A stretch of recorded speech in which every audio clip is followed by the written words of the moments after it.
He's got his ball in his hand. He pops out of the scrum.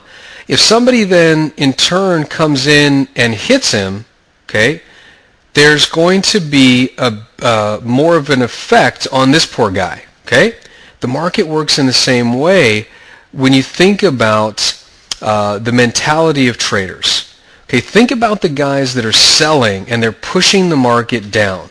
Okay, pushing the market down to here, and then all of a sudden these huge buy orders start coming in, one after the other, just boom, boom, more buying, and all of a sudden just a huge wave of buying comes up, and the market gets pushed against him. Okay, what happens to you then if you're the guy that was trying to sell? Well, you've got a problem, because you're thinking, okay, we got it, the market's going to be moving down. Now all of a sudden the market is pushed dramatically against you. Same thing happens over here. You have the traders push this market all the way down to here, and then all of a sudden buy, more buy orders start flooding the market. They're just hitting the market, boom, boom, boom, boom, boom, big orders. 500 million, 600 million. Might as well draw it all out. I guess I need a couple more zeros. Oh, you get the idea. Okay, just major buying is coming in.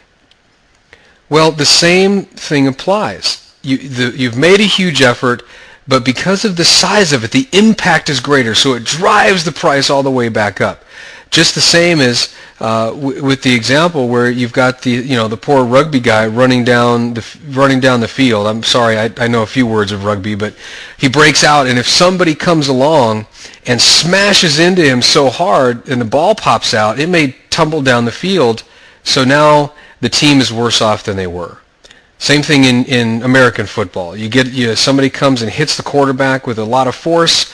It drives the ball backwards, or just drives him backwards, or he turns around and runs back the other way, and then all of a sudden he gets tackled. You're losing ground. Okay, that's the bottom line, is you're losing ground. Now, when you're thinking about, let me erase these drawings here again. I want to keep this on the screen. When you're looking at the market in this way, and you start really looking at just how many times the sellers tried to push the market down, pretty soon you start to get the idea that, hey, if these guys get into this area and they can't keep it there, maybe this market is going to go up. Remember, if what you expect to happen, meaning if you're expecting the market to go down and it's not going down, it instead starts going up. I'm sorry, if I got ahead of myself. If you see the market going down and then it stops going down, you can typically expect that it's going to push up.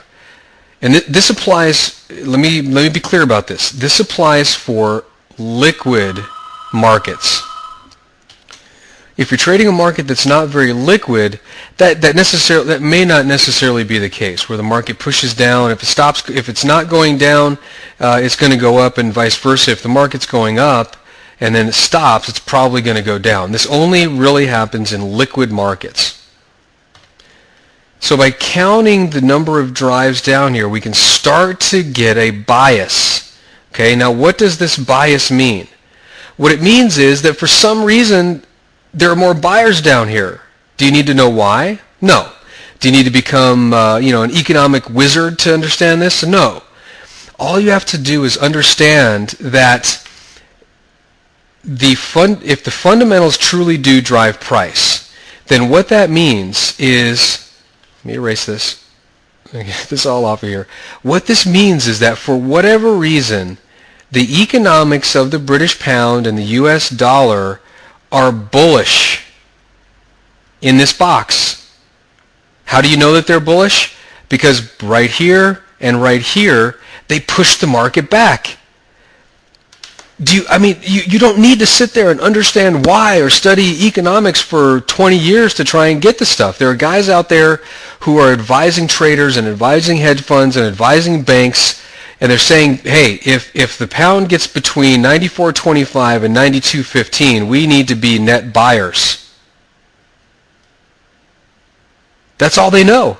So they start giving the orders to their traders. Now, granted, there are some firms that are going to say, hey, if this market gets up here to 97.40 and 95.30, we need to be net